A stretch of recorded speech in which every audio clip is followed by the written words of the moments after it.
Τι είναι αυτό? Ένα σπουργίτη.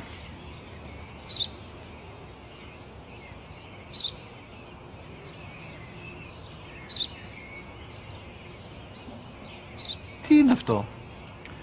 Μόλις τώρα στο πατέρα, σπουργίτη είναι.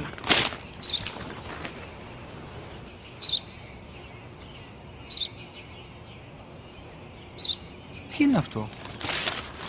Ένα σπουργίτη είναι, πατέρα. Ένα σπουργίτη. Σπου-γι-τι!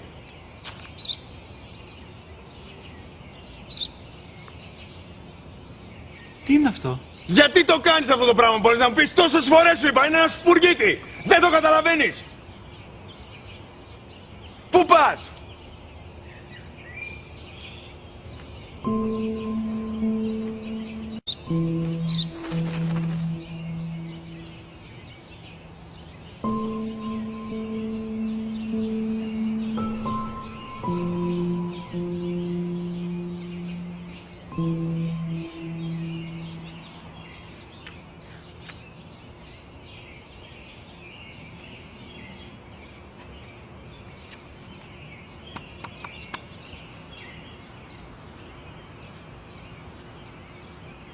Δυνατά.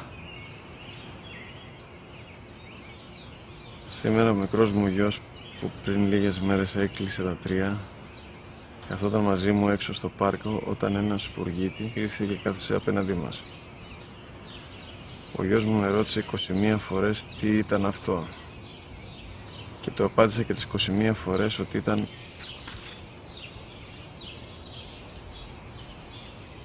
ένα σπουργίτη.